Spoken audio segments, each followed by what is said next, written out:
Good evening student, आप सभी का क्लियर एसएससी चैनल में स्वागत है।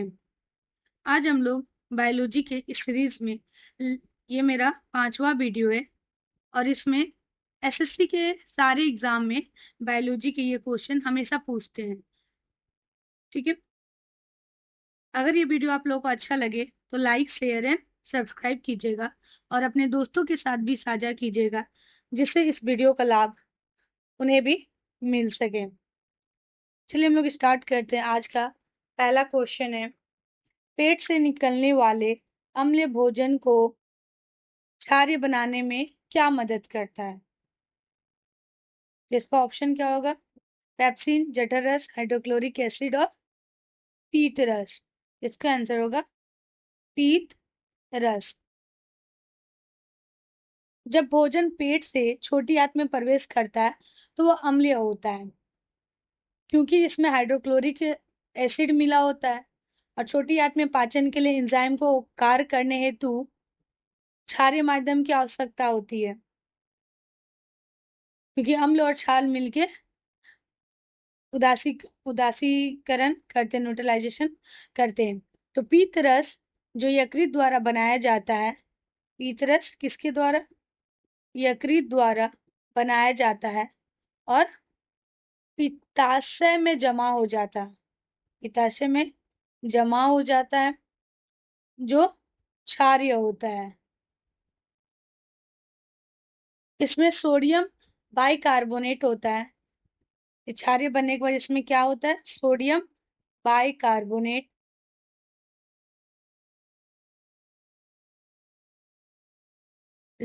सोडियम बाइकार्बोनेट होता है। यह पित्त रस जो अम्ल भोजन के साथ मिलकर उसे क्षारीय बना देता है, जिससे अग्न्याशी, पैनक्रियाटिक और आंतों के एंजाइम, इंटेस्टेंशियल एंजाइम वसा के पाचन सहित अन्य क्रियाएं शुरू कर देते हैं। क्योंकि हम लोग जानते हैं पित्त रस में कोई पाचक एंजाइम नहीं होता है। इसका मुख्य कार्य क्या है? वसा का, इसका मेन कार्य क्या है? वसा का इमल्सीकरण करना और भोजन को क्षारीय बनाना है। वसा का इमल्सीकरण करना और उस माध्यम से भोजन को क्षारीय बनाना है। ठीक है, इसके आगे का ऑप्शन देखते हैं। पेप्सिन ये क्या करता है? ये पेट में पाए जाने वाला एंजाइम है। ये प्रोटीन को पचाता है और भोजन को अम्लीय बनाने में कार्य करता है। गैस्ट्रिक जूस, जठर रस, यह पेट से स्रावित होता है, स्रावित होता है और ये मुख्य रूप से HCl मतलब अम्लीय रूप में पेप्सिन, श्लेष्मा, म्यूकस से बना होता है और ये भोजन को अम्लीय बनाता है, ना कि क्षारीय। इसमें मुख्य रूप से क्या होते हैं? HCl, पेप्सिन और श्लेष्मा, जिसको म्यूकस से, ये तीनों चीज से बना होता है जठर रस, और ये भोजन को अम्लीय बनाता है। और हाइड्रोक्लोरिक एसिड क्या है? यह जठर रस का एक घटक है जो पेट में भोजन को अम्लीय बनाता है और हानिकारक जीवाणुओं को मारता है, जीवाणु को मारता है। ठीक है, नेक्स्ट क्वेश्चन देखते हैं। कौन सा सोडियम यौगिक अपने परिरक्षक क्रिया के लिए विभिन्न वस्तुओं जैसे सॉस, सलाद ड्रेसिंग और पेय पदार्थों में सबसे लोकप्रिय है? इसका आंसर हो जाएगा सोडियम बेंजेनॉइड। सोडियम बेंजेनॉइड एक खाद्य संरक्षक, फूड प्रिजर्वेशन के लिए, फूड फूड प्रिजर्वेशन के लिए सबसे अधिक इस्तेमाल किए जाने वाला रसायन परिरक्षक है। इसमें अम्लीय खाद्य पदार्थों और पेय पदार्थों में जैसे सॉस, अचार, जैम, शीतल पेय और फलों के रस प्रभावित होते हैं। यह खमीर, जिसको ईस्ट के नाम से हम लोग जानते हैं, फफूंदी मोल्ड और कुछ जीवाणु के विकास को रोकता है और खाद्य उत्पाद खाद्य पदार्थ लंबे समय तक सुरक्षित रहते हैं। इसका परिरक्षक प्रभाव तब तक सबसे अधिक होता है जब इसका पीएच मान 4.5 से नीचे रहता है। जब इसका परिरक्षक प्रभाव सबसे अधिक तब होता है जब इसका पीएच मान 4.5 से नीचे होता है, यानी अम्लीय माध्यम में होता है। सोडियम बाइकार्बोनेट, इसे बेकिंग सोडा के नाम से जाना जाता है। बेकिंग सोडा के नाम से जाना, इसका उपयोग पकाने में, एंटासिड के रूप में और आग बुझाने में उपयोग किया जाता है। सोडियम फ्लोराइड, इसका उपयोग पीने के पानी, टूथपेस्ट में दंत क्षय जिसको डेंटल डीके को रोकने में किया जाता है, ये खाद्य परिरक्षण के लिए उपयोग नहीं किया जाता। सोडियम हाइपोक्लोराइड, ये आमतौर पर ब्लीचिंग एजेंट है, जिसको हम लोग विरंजक के रूप में या कीटाणुनाशक के रूप में उपयोग किया जाता है। ये भी खाद्य योजक के रूप में नहीं है। तो सबसे अच्छा खाद्य योजक कौन सा है? Sodium benzenoid. नेक्स्ट क्वेश्चन देखते हैं। निम्नलिखित में कौन सा जोड़ा गलत सम्मिलित है? तो बुचेरिया, फाइलेरिया क्रीमी, एंकिलोस्टमा पिनवॉर्म, टीनिया फीता क्रीमी और एस्केरिस राउटबाम। तो इसका आंसर क्या हो जाएगा? ये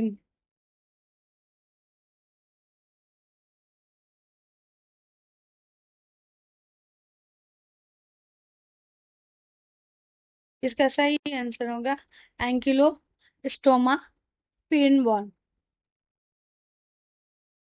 बुचोरिया बुचेरिया और फ्लाइलेरिया क्रीमी, इसको हाथी पाँव के कारण बनता है। फाइलेरिया रोग हाथी पाँव के कारण बनता है।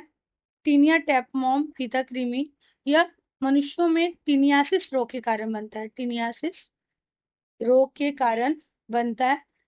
एस्केरिस राउटवॉर्म, ये एस्कारियासिस रोग के कारण बनता है। ठीक है, तो कौन सा जोड़ा गलत है? एकिलोलास्टम पीपमॉम, ये जो एंक्यूलोस्टमा है, इसका वैज्ञानिक नाम हुक वॉर्म, जिसको हम लोग अंकुश कृमि है, जबकि पिन वॉर्म का वैज्ञानिक नाम एंटेरोब्यूस बर्मिक्यूलेरिस। तो इसका कौन सा जोड़ा गलत है? 2 नंबर वाला। ठीक है, नेक्स्ट क्वेश्चन देखते हैं। माइटोकॉन्ड्रिया क्रिस्टली किसका स्थल है? किसका है? ऑक्सीकरण अपचयन प्रतिक्रिया, ऑक्सीडेशन रिडक्शन प्रतिक्रिया। माइटोकॉन्ड्रियल क्रिस्टली माइटोकॉन्ड्रिया की आंतरिक झिल्ली की अंदर मुड़ी हुई संरचना होती है। ये क्रिस्टली इलेक्ट्रॉन ट्रांसपोर्ट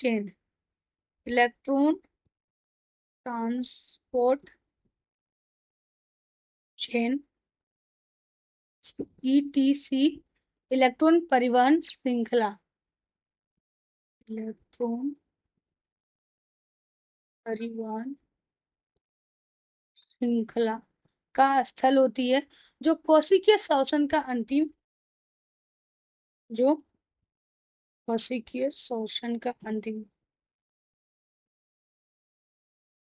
अंतिम चरण है।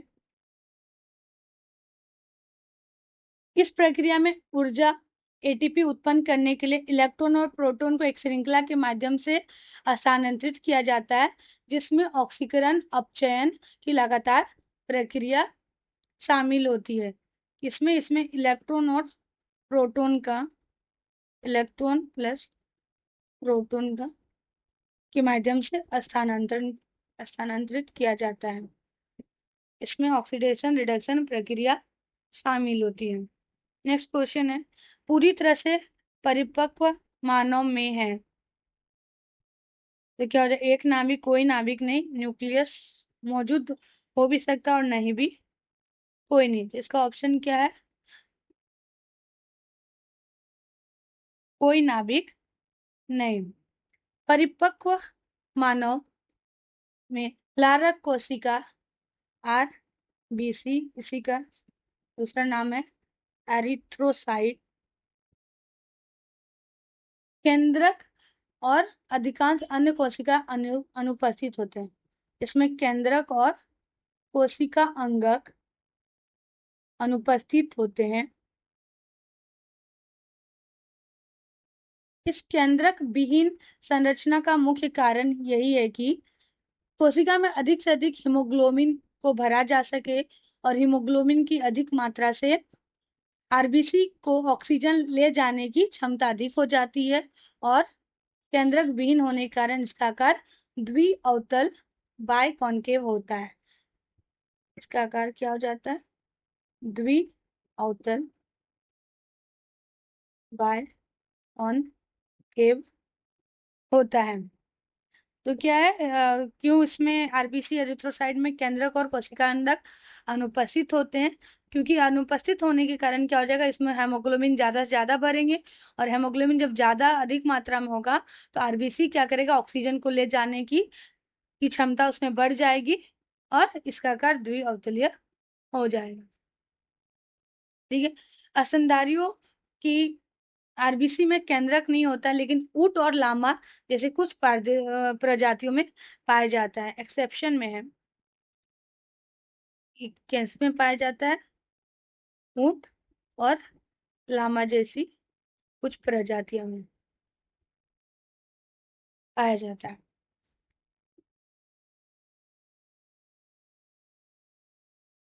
नेक्स्ट क्वेश्चन है, मानव कपाल में कितनी हड्डियां होती है। तो मानव कपाल में 8 हड्डियां होती है। मानव कपाल क्रेनियम, जिसे मस्तिष्क आवरण भी कहा जाता है, मस्तिष्क आवरण कहा जाता है, ब्रेन केस। सिर की वह हड्डी वाली संरचना है जो मस्तिष्क को घेरे रहती है और उसकी रक्षा करती है। यह कुल 8 हड्डियों से मिलकर बना होता है जो आपस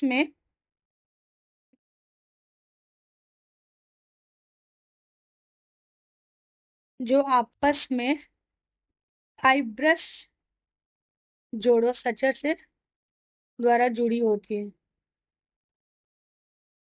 एक हड्डी को छोड़ेंगे। ये 8 हड्डी कौन कौन सी है, पहला है फ्रंटल बोन, जिसकी संख्या 1 होती है। पैरिटल बोन, इसकी संख्या 2। टेम्पोरल बोन, जिसकी संख्या 2। ऑसीपिटल बोन, इसकी संख्या 1। स्फेनॉइड बोन, इसकी संख्या 1। और इथमॉइड बोन, इसकी संख्या 1। तो इसमें कितनी हड्डी होगी, 1 2 3 2 5 और एक ये ऑसिपिटल 6 7 8। तो कितनी होती है, मानव कपाल में कितनी हड्डी होती है, 8 हड्डी होती है। पूरी खोपड़ी में कुल, अगर क्वेश्चन पूछ जाएगा पूरी खोपड़ी में कितनी हड्डी होती है, तो उसकी संख्या क्या होती है, 22। कैसे, कपाल की 8 हड्डी और चेहरे की 14 हड्डी जुड़ के 22 हड्डी होती है। ठीक है। नेक्स्ट क्वेश्चन देते हैं, जंतुओं में लिंग निर्धारण किसके कारण होता है। तो हम लोग जानते हैं वाई क्रोमोसोम, वाई गुणसूत्र के कारण। अधिकांश स्तनधारी जिसमें मनुष्य भी शामिल है, लिंग निर्धारण सेक्स डिटरमिनेशन वाई गुणसूत्र पर निर्भर करता है। मनुष्यों में लिंग गुणसूत्र 2 प्रकार के होते हैं। एक होते हैं एक्स सेक्स संयोजन जो मादा में होते हैं, और एक होते हैं एक्स वाई संयोजन जो नर में होते हैं। वाई गुणसूत्र एक विशिष्ट जीन जिसमें सेक्स डिटरमाइनिंग रीजन वाई स्थित होता है। यह भ्रूण, यह जीन क्या करता है, भ्रूण के विकास के दौरान नर जंगनागो मेल गोनेट्स के विकास को शुरू करता है। इस SRY मतलब sex determining region Y gene की उपस्थिति के कारण ही भ्रूण नर के रूप में विकसित होता है। इसलिए यह वाई गुणसूत्र की उपस्थिति या अनुपस्थिति है जो लिंग का निर्धारण करती है। ठीक है, तो जंतु में लिंग निर्धारण वाई गुणसूत्र के कारण होता है। नेक्स्ट क्वेश्चन है, प्रसिद्ध पुस्तक origin of species Charles Darwin द्वारा किस वर्ष लिखी गई थी? तो 1859 ईस्वी में लिखी गई थी।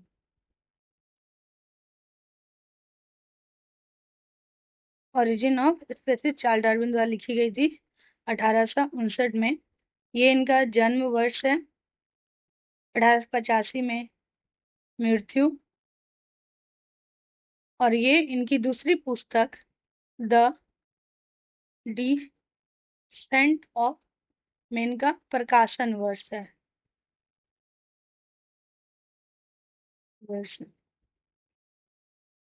नेक्स्ट क्वेश्चन देते हैं।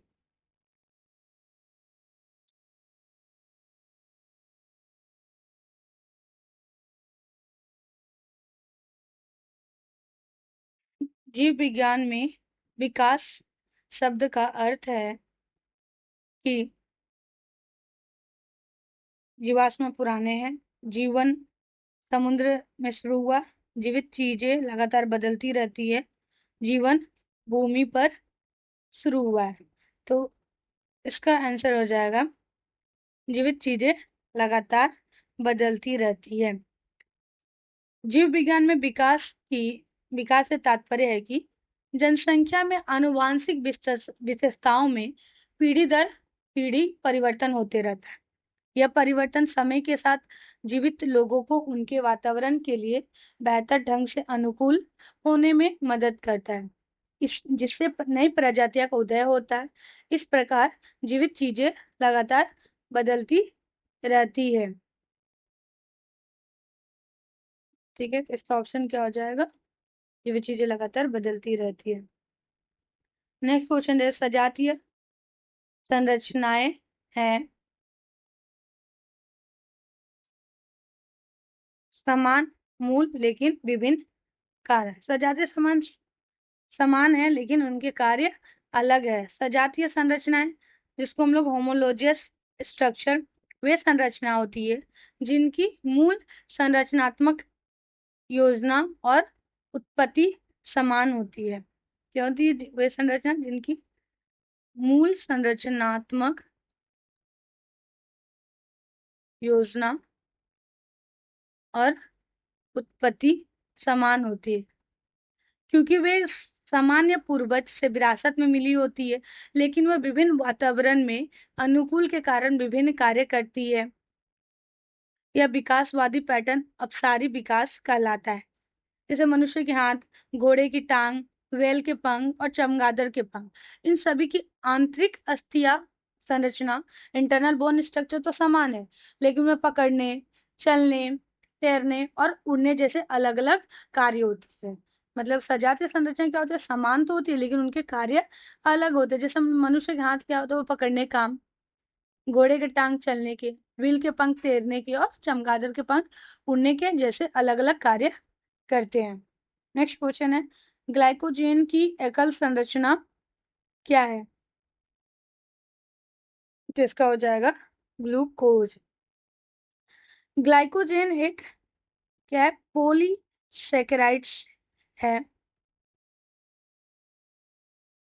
पॉलीसेकेराइड्स है जो मनुष्य और अन्य जानवरों में ऊर्जा भंडारण का मुख्य रूप है। यह यकृत और मांसपेशी, लीवर और मांसपेशी में जमा रहता है। यकृत और मांसपेशियों में जमा हो जाता है।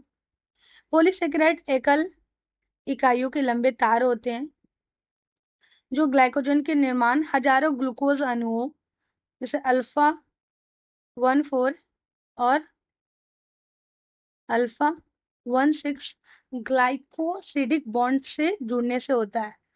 ग्लाइकोसिडिक बॉन्ड से जुड़ने से होता है। नेक्स्ट क्वेश्चन है, उस समूह की पहचान करें जिनमें निम्नलिखित पौधों की भौतिक संरचना स्पष्ट नहीं है। इन पौधों को सामान्यतः ब्रायोफाइटा, एंजियोस्पर्म, थैलोफाइटा और थेरिडोफाइटा। तो क्या हो जाएगा? थैलोफाइटा। पादप जगत के वर्गीकरण में थैलोफाइटा सबसे निचला या सबसे आदिम समूह है। क्या है? सबसे निचला समूह है पादप जगत में। इस समूह के पौधे में शारीरिक संरचना में जड़, तना, पत्ती का विभेदन स्पष्ट नहीं होता है। उनका शरीर थैलस जैसा होता है। इस समूह के पौधे को आमतौर पर शैवाल कहा जाता है जो जलीय होते हैं। थैलोफाइटा को वनस्पति जगत के क्रिप्टोगैम, हम लोग कल के वीडियो के कुछ क्वेश्चन में हम लोग देखे थे क्रिप्टोगैम। उसका मतलब क्या होता है? वो बीज और फूल रहित पौधे, उसमें बीज और फूल नहीं होते, उसी समूह में रखा गया है क्रिप्टोगैम्स। तो थैलोफाइटा को वनस्पति जगत में रखा गया है। नेक्स्ट क्वेश्चन देखते हैं,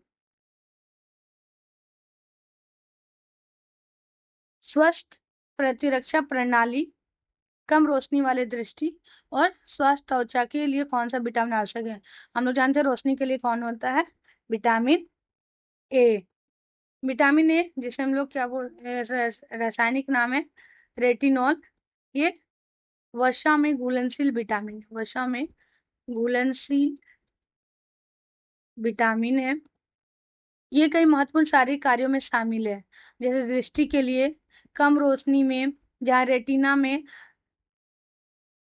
रोडोस्पिन नामक वर्णक का एक घटक होता है। इसके अलावा विटामिन ए स्किन और श्लेष्मा झिल्ली सहित ऊतकों के स्वास्थ्य को बनाए रखने में महत्वपूर्ण है। यह मजबूत प्रतिरक्षा प्रणाली के रूप में महत्वपूर्ण भूमिका निभाता है।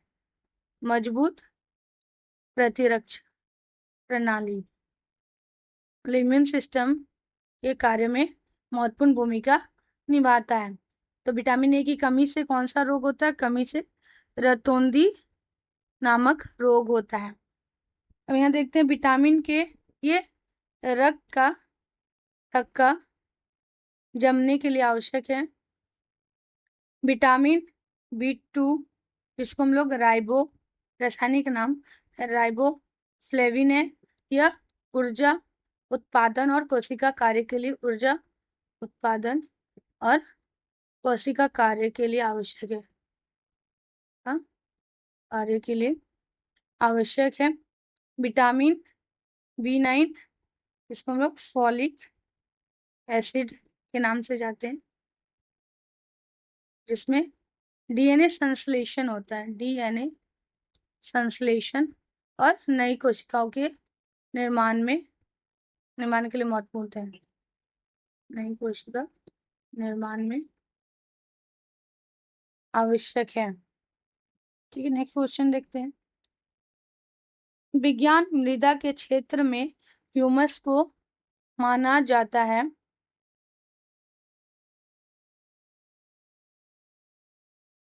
इसका ऑप्शन हो जाएगा डिकेइंग ऑर्गेनिक मैटर, मिट्टी में क्षयकारी कार्बनिक पदार्थ।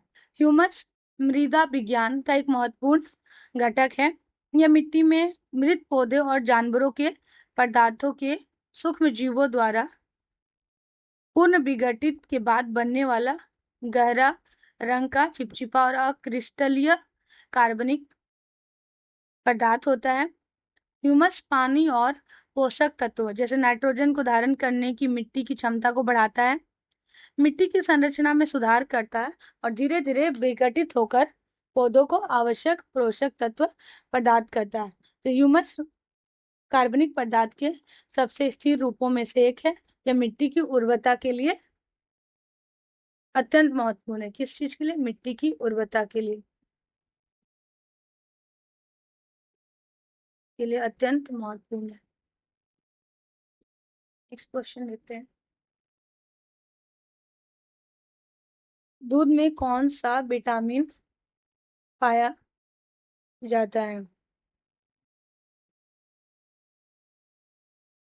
तो इसका सही आंसर होगा ए, बी, डी, ऑप्शन 4। दूध को एक संपूर्ण भोजन, कंप्लीट फूड माना जाता है क्योंकि इसमें प्रोटीन, कैल्शियम और कई विटामिन, इसमें क्या क्या? प्रोटीन, कैल्शियम, विटामिन, आवश्यक विटामिन और खनिज पाए जाते हैं। दूध में वसा में घुलनशील विटामिन में से ए, डी महत्वपूर्ण मात्रा में होते हैं। जल में घुलनशील विटामिनों में बी विशेष रूप से B2 राइबोफ्लेविन और B12 कोबालामिन एक अच्छा स्रोत है। तो इसके लिए क्या ऑप्शन हो जाएगा? ए, बी और डी। नेक्स्ट क्वेश्चन है, कौन सी बीमारी विभिन्न प्रकार के संक्रामक वायरस और गैर संक्रामक एजेंटों के कारण होने वाली यकृत की सूजन को संदर्भित करती है, जो विभिन्न स्वास्थ्य समस्याओं का कारण बनती है? तो क्या है? क्षय रोग, निमोनिया, हेपेटाइटिस, मधुरोग। इसका आंसर होगा हेपेटाइटिस। हेपेटाइटिस का अर्थ है यकृत लीवर की सूजन। यह सूजन विभिन्न प्रकार के कारणों से होती है, जिसमें से सबसे आम हेपेटाइटिस वायरस है।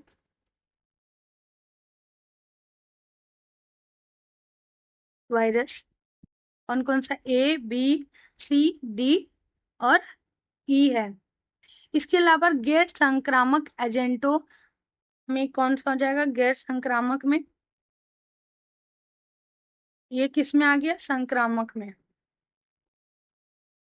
गैर संक्रामक में अल्कोहल आएगा, कुछ दवाओं और ऑटो इम्यून रोगों के कारण भी हो सकता है। यह यकृत की कार्य प्रणाली को प्रभावित करता है और गंभीर स्वास्थ्य समस्याएं जैसे सिरोसिस और यकृत कैंसर पैदा करता है। कौन सा बीमारी करता है? सिरोसिस और यकृत कैंसर जैसे बीमारी पैदा करता है। नेक्स्ट क्वेश्चन देखते हैं, उस रोग की पहचान करें जो अग्न्याशय से हार्मोन इंसुलिन के अपर्याप्त स्राव के कारण होता है। इसका आंसर हो जाएगा डायबिटीज मेलिटस। अग्न्याशय में मौजूद कोशिका इंसुलिन हार्मोन का स्राव करती है। इंसुलिन रक्त शर्करा के स्तर को नियंत्रित करने में महत्वपूर्ण भूमिका निभाती है। क्या करती है ये? रक्त शर्करा, ब्लड ग्लूकोज को स्तर को नियंत्रित करती है। कोशिकाओं को ऊर्जा के लिए ग्लूकोज लेने में मदद करता है। जब अग्न्याशय अपर्याप्त इंसुलिन का स्राव करता है तो शरीर की कोशिका इंसुलिन के प्रति प्रतिरोध हो जाती है, तो रक्त स्तर का स्तर बढ़ जाता है और इस स्थिति को मधुमेह मेलेटस कहा जाता है। इसे कहते हैं मधुमेह मेलेटस। जब अग्न्याशय अपर्याप्त इंसुलिन का स्राव करती है या शरीर की कोशिका इंसुलिन के प्रति प्रतिरोध हो जाती है, तो शर्करा का स्तर जैसे ही बढ़ता है उससे उस स्थिति को मधुमेह मेलेटस कहा जाता है। नेक्स्ट क्वेश्चन है, बंदर के काटने से होने वाली बीमारी का पहचान करें। हमें ये क्वेश्चन पता है, रेबीज। रेबीज एक गंभीर वायरल रोग है जो संक्रमित जानवरों के काटने या खरोचने से होता है, फैलता है। जानवरों के काटने या खरोंचने से फैलता है। यह वायरस जानवरों की लार में मौजूद होता है, जो क्या करता है, केंद्रीय तंत्रिका तंत्र को प्रभावित करता है। सेंट्रल नर्वस सिस्टम को, CNS, सेंट्रल नर्वस सिस्टम को प्रभावित करता है। बंदर रेबीज वायरस के वाहक हो सकते हैं, इसलिए उनके काटने या खरोंचने से रेबीज होने का खतरा अधिक होता है। रेबीज एक घातक रोग है, इसका इलाज क्या है, टीकाकरण, जो संक्रमण के तुरंत बाद आवश्यक है। रेबीज से प्रभावित होने वाले अन्य जानवर, जैसे कुत्ते के काटने से भी रेबीज होता है, बिल्ली काटने या खरोंचने, चमगादड़ और लोमड़ी है। ठीक है। मलेरिया किसके काटने से होता है, मच्छर, टाइफाइड दूषित भोजन या पानी से फैलता है। इन्फ्लुएंजा क्या है, ये श्वास संबंधी वायरस है, जो किसके माध्यम से फैला, हवा के माध्यम से फैलता है, हवा के माध्यम से फैलता है। नेक्स्ट क्वेश्चन देखते हैं।